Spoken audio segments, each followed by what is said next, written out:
Welcome to NHE's presentation of time management for service coordinators.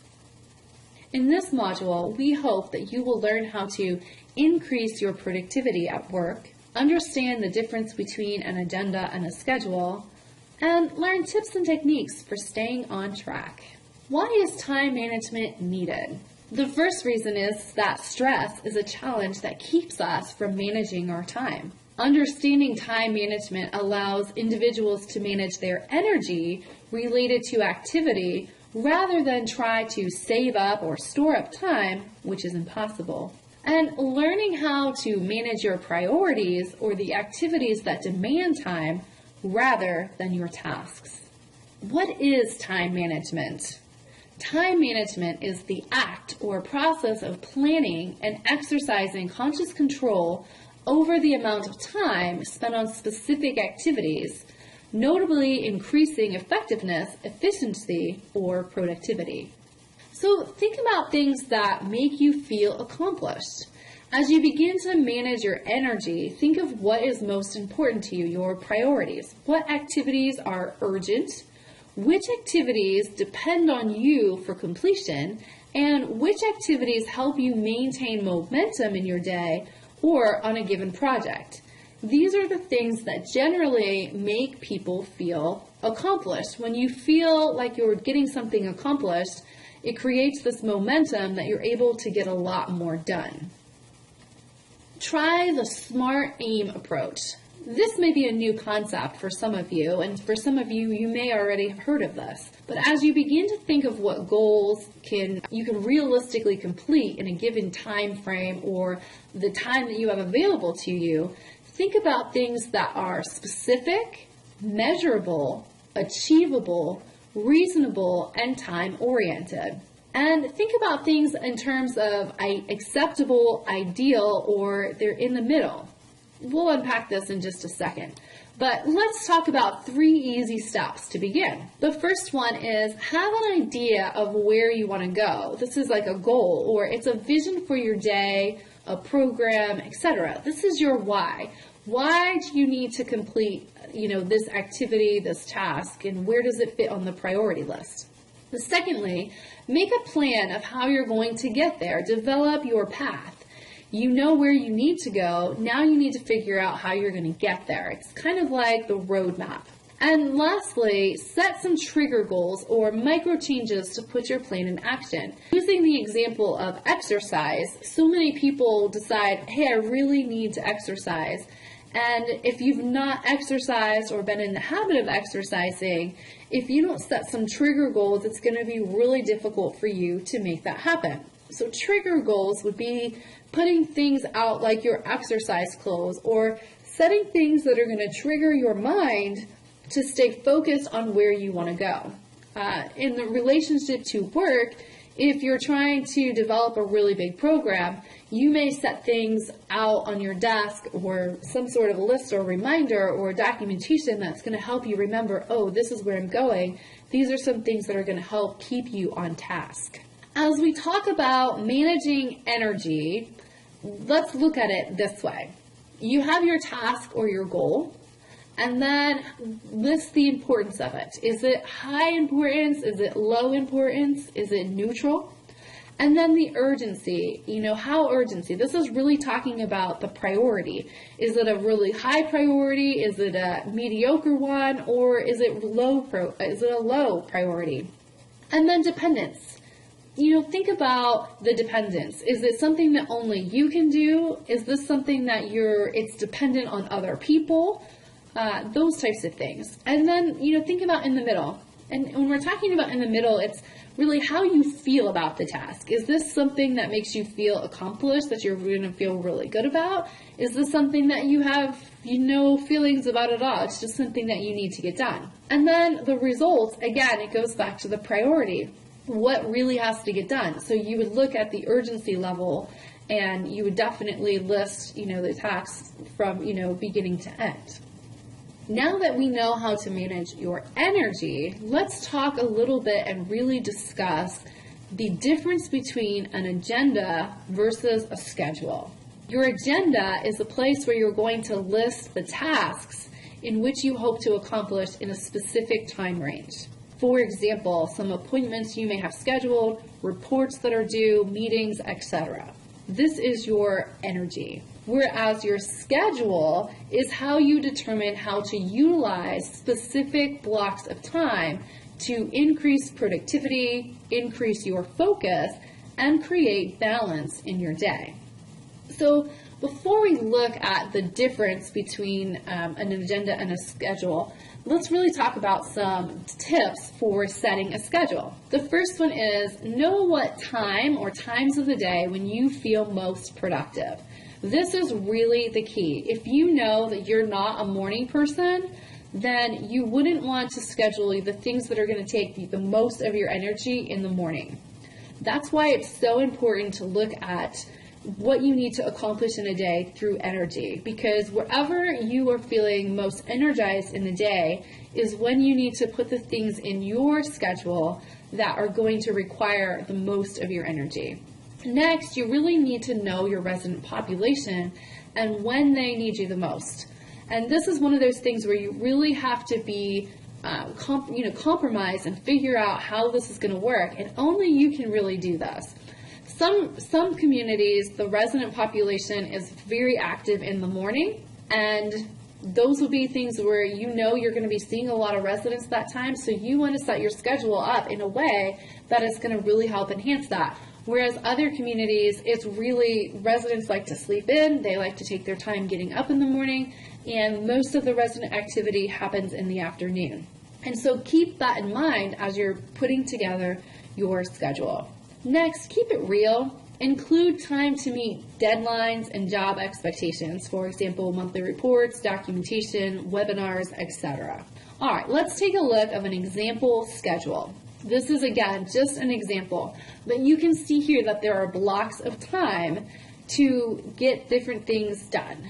So maybe it looks like this for you, maybe it looks different. This is something to just give you a visual of what this looks like and how you can actually implement this into your daily work schedule or even your life. But you can see here on Monday, the first hour, 8 to 9, is open office, prepare for the day, clock in, check voicemail, etc.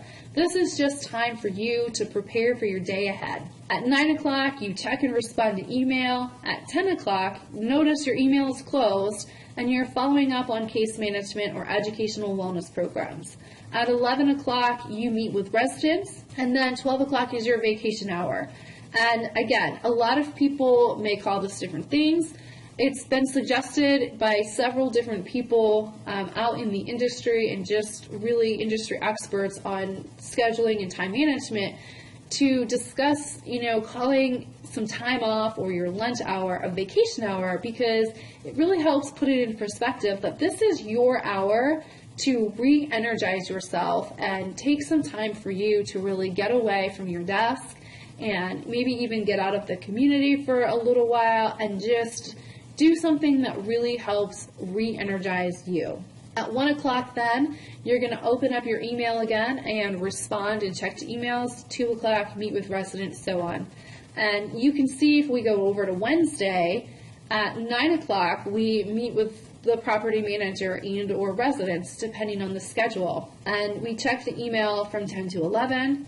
And then 11 o'clock is educational wellness programs are scheduled. Meet with residents. So this is just something to help give you an example of using time through blocks of time. There may be times, if you look here on the example of Tuesday, meeting with residents would be from 10 to 12. So it's different, and again, that's why it's so important to implement those things of knowing when you're most energized and when residents most need you, and really including that in the schedule. That is going to really help you to be productive and efficient.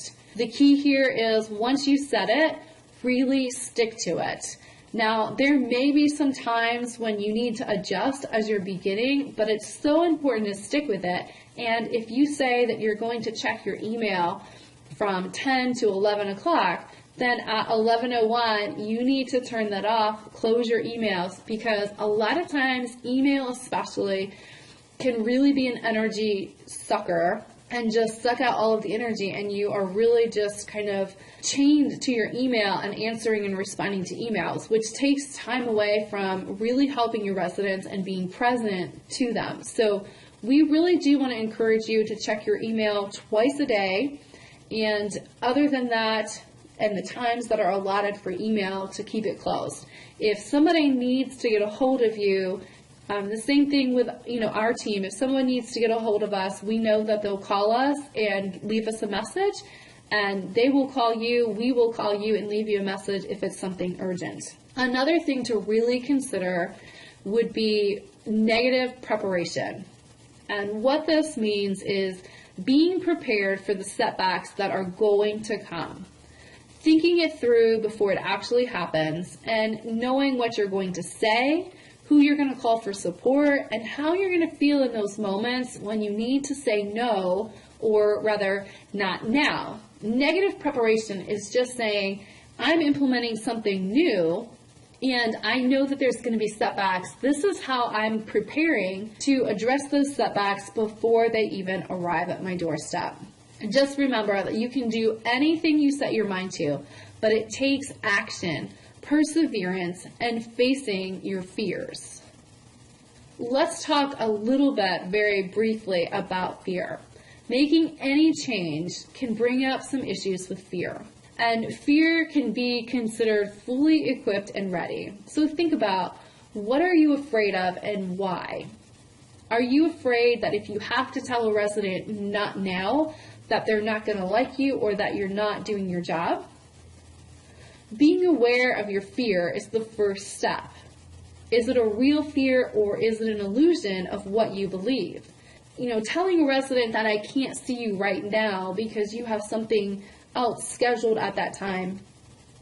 And again, it's going to depend on if it's an urgent need. If a resident comes to you with an urgent need, then you need to adjust your schedule a little bit and fit that resident in without throwing your entire schedule for the day off.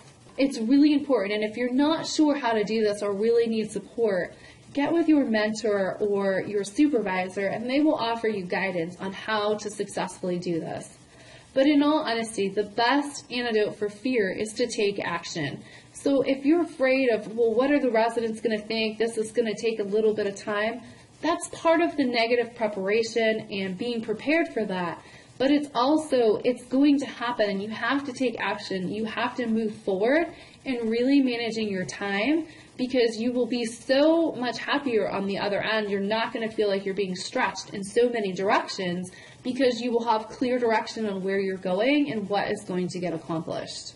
Practice, practice, practice. The first thing is that you need to give yourself permission to fail.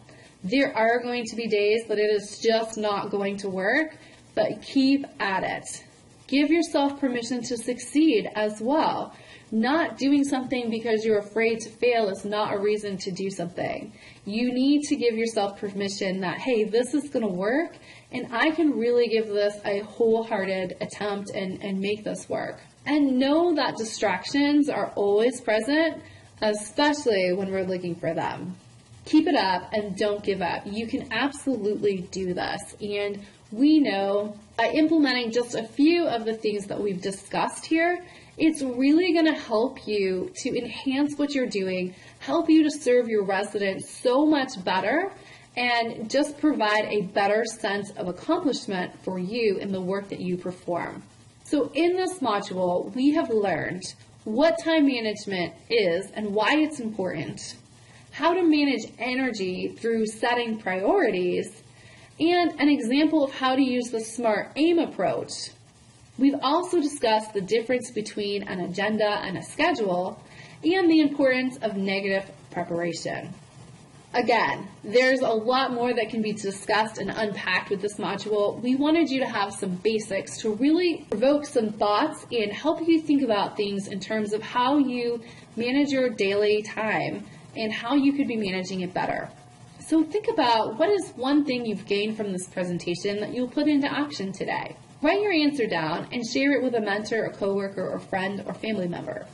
If you have any questions, contact your supervisor and they will be more than happy to help you implement time management into your daily schedule. Thank you so much for your participation and for being with us today. We really hope that this has helped you in some ways, and we wish you the very best and enjoy the rest of your day.